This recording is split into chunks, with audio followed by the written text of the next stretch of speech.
ఇదిగో ఈ పండు తిను అని చెప్పేసి ఎప్పుడైతే పండు తిన్నారో, ఎప్పుడైతే వాళ్ళిద్దరు పండు తిన్నారో, వెంటనే వాళ్ళకు ఉన్నటువంటి మహిమ శరీరం పోయింది,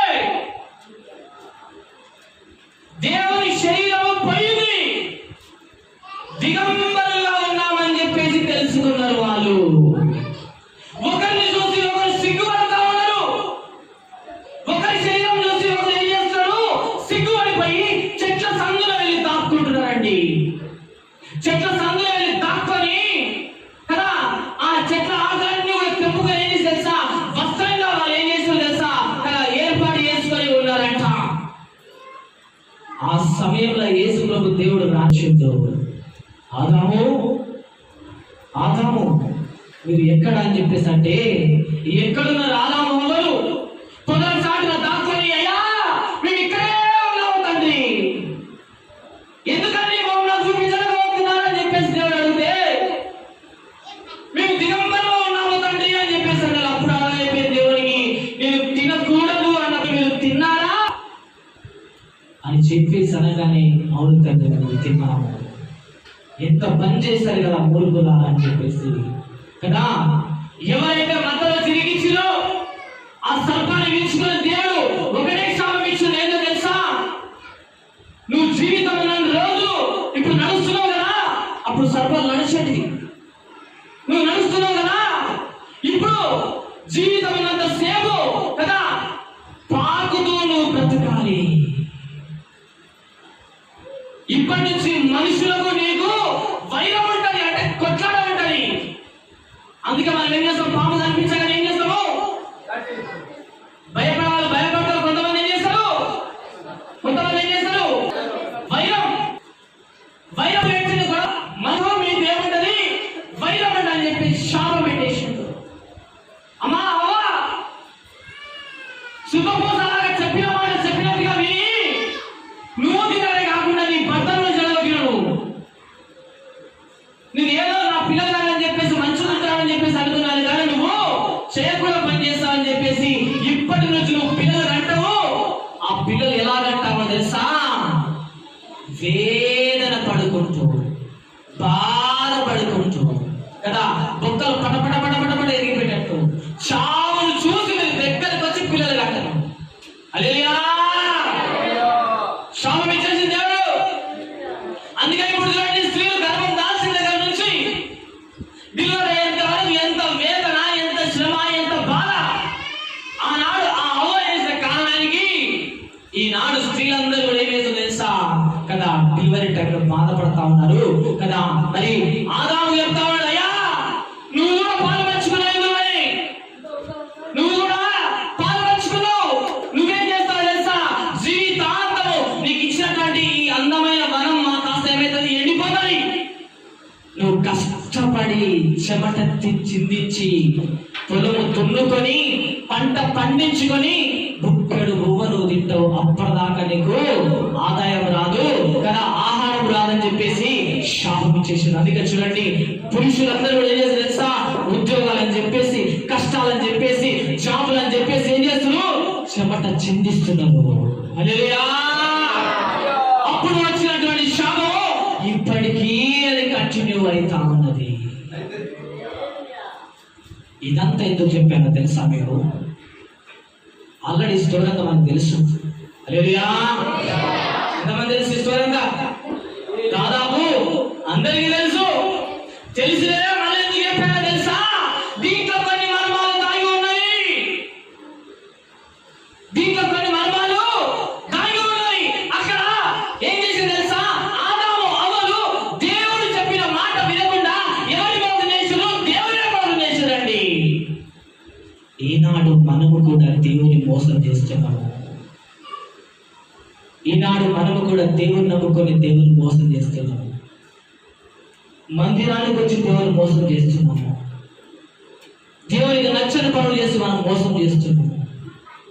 పాపం పనులు చేసి దేవుని మోసం చేస్తున్నాము.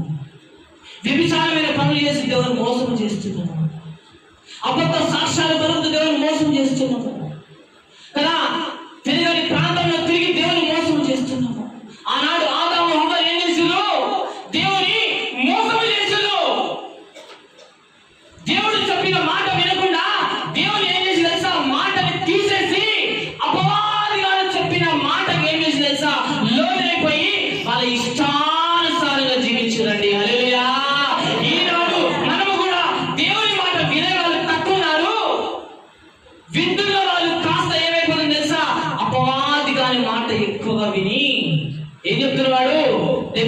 వచ్చి ఏం చేస్తాడు తెలుసా?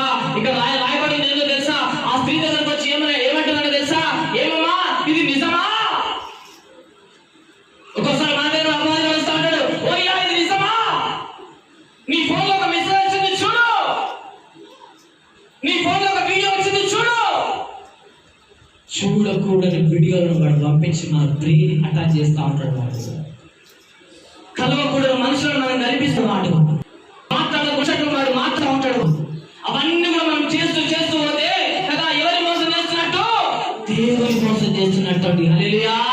ఈ రోజు మనం ఎవరి మోసం చేస్తున్నాం తెలుసా? దేవుని మోసం చేస్తున్నాము. దేవుని మోసం చేస్తే మనం బ్రతకాలమా? బ్రతకాలేము. దేవుని మాట వినకుండా మనం జీవించగలమా? జీవించలేము. అక్కడ బతకండి అని చెప్పేసి చక్కటి కుటుంబాన్ని దేవుడు ఏం చేశాడు తెలుసా? ఏర్పాటు చేసి ఇచ్చాడు. ఈ రోజు మనకు కూడా ఒక చక్కటి కుటుంబాన్ని దేవుడు ఏర్పాటు చేసి ఇస్తున్నాడు. చక్కటి భార్య, చక్కటి భర్త, చక్కటి పిల్లలు, చక్కటి సంసారము కదా, చక్కటి ఆదాయము, చక్కటి కుటుంబము దేవుడు బహుమానం ఇచ్చి అయ్యా మీరు చక్కగా సంతోషంగా ఉండండి అని చెప్పేసి మనం ఏర్పాటు చేస్తే అదే కుటుంబం ఏం చేస్తుంది తెలుసా? దేవునికి నచ్చని పని మనం ఎన్నెన్నో చేసుకుంటూ దేవునికి విరోధంగా తయారైపోతున్నామండి. హల్లెలూయా. చూడడానికి ఎన్నో కుటుంబాలు సంతోషంగా దేవుడు ఆ ఇద్దరికి ఎంత మంచి కుటుంబం ఇచ్చినండి. తినడానికి తక్కువ లేదు, తాగడానికి తక్కువ లేదు కదా, తినడానికి తక్కువ లేదు, ఎంజాయ్ చేయడానికి తక్కువ లేదు, అన్ని సౌకర్యవంతమైన విలాసవంతమైన అవకాశాలు దేవుడు ఇస్తే ఏం చేశారు తెలుసా? ఆ దాంట్లో కూడా ఆ స్త్రీ ఏం చేసింది? పాపము చేసేసింది. కొన్ని కుటుంబాల్లో దేవుడు అన్ని అనుగ్రహించినప్పటికీ కూడా ఏం చేస్తున్నాము? దేవునికి నచ్చినట్టు ప్రవర్తిస్తున్నామండి. మన కుటుంబాలు చక్కటి కుటుంబాల్లో ఈరోజు ఆదరణ లేదండి. దేవుని మయంపరుస్తున్నటువంటి కుటుంబాలు చాలా తక్కువైపోతున్నాయండి. దేవుని స్తుతిస్తున్నటువంటి కుటుంబాలు చాలా తక్కువైపోతున్నాయండి. దేవుని ఆరాధిస్తున్న కుటుంబాలు చాలా తక్కువైపోతున్నాయండి. ఎవరి మాటలు ఎవరైతే తెలుసా? అపవాది గారి మాట మనం వింటున్నాం ఈరోజు. ఏది కొంచెం ఫోన్ చూడాలని చెప్పేసి అంటా ఉంటాడు వాడు, ఏది కొంచెం రీల్స్ చూడాలని చెప్పేసి అంటా ఉంటాడు వాడు, ఏది కొంచెం యూట్యూబ్ అది చూడాలని చెప్పేసి అంటా ఉంటాడు వాడు. ఏదైనా పాపాన్ని మన దగ్గర తీసుకొచ్చి ఏం చేస్తాడు తెలుసా? కదా విచ్చలవిడిగా తయారు చేస్తున్నాడండి. హల్లెలూయా. కదా మొన్న నేను రీసెంట్ గా ఫోన్ తీసుకొని చూద్దామని చెప్పేసి ఇక్కడ తీసుకున్నా. ఇన్స్టాగ్రామ్ ఓపెన్ చేస్తే, ఇన్స్టాగ్రామ్ తెలుసా అందరికి? తెలుసా ఇన్స్టాగ్రామ్? తెలుసా స్వామి కదా? ఇన్స్టాగ్రామ్ వీళ్ళకైతే బాగా తెలుసు. ఇన్స్టాగ్రామ్ ఓపెన్ చేస్తే ఒకదాని వెంట ఒకటి ఏమొస్తుంది తెలుసా? చెత్త వీడియోలు వస్తున్నాయి, చెత్త వీడియోలు వస్తున్నాయి. ఆ చెత్త వీడియోలు చూసిన వెంటనే నేను ఒకటే అనుకున్నా, ప్రభువా ఈ ఇన్స్టాగ్రామ్ నిన్ను నన్ను దూరం చేసినట్టుంది. హల్లెలూయా. ఈ ఇన్స్టాగ్రామ్ లో వచ్చే వీడియోలన్నీ కూడా ఎవరు దూరం చేస్తున్నాయి? నిన్ను నన్ను దూరం చేసినట్టుందని చెప్పేసి మీరు నమ్మకం నమ్మరు. ఆన్ ది స్పాట్ లో ఇన్స్టాగ్రామ్ యాప్ డిలీట్ చేసేసినాయి. నా దేవునికి విరోధంగా ఉన్నటువంటిది ఏది కూడా నాకు అవసరం లేదు. దేవునికి నాకు ఏం కావాలి? ప్రతిరోజు లింక్ ఉండాలి. కానీ మధ్యలో అడ్డుగడ పాపమని అడ్డుగడ వస్తే నాకెందుకు? వెంటనే ఆలోచించకుండా దాంట్లో నేను ఎన్నెన్నో వీడియోలు కూడా అప్లోడ్ చేశా. ఎంతో మంది చూసారు, ఎంతో మంది లైక్ చేస్తారు, ఎంతో మంది మరి ఫాలో అవుతారు, ఎంతో మంది బ్రదర్ బాగుంది బ్రదర్ వీడియో అని చెప్పేసి ఎంతో మంది కామెంట్ కూడా వేసారు. అయినా కూడా వాటిని పట్టించుకోలే. నాకు ఆ లైక్లు వద్దు, కామెంట్లు వద్దు, షేర్లు వద్దు, నాకు నా యేసయ్యనే కావాలి. ఈ చెత్త ఇన్స్టాగ్రామ్ నాకెందుకని చెప్పేసి వెంటనే చేసిన, ప్రభువా నిన్ను నన్ను దూరపరిచేది ఏదైనా సరే నాకు అవసరం లేదు. నిన్ను నన్ను మనకి బాగుంది. నిన్ను చేయాలేనయ్యా, నిన్ను నన్ను చేయాలేనయ్యా, నేనుండాలేనయ్యా, యేసయ్యా యేసయ్యా నేనుండాలేనయ్యా, చిన్నమైనా నీవు లేక నేనుండాలేనయ్యా, చిన్నమైనా నీవు లేక నీ ప్రేమలో ఉండే నన్ను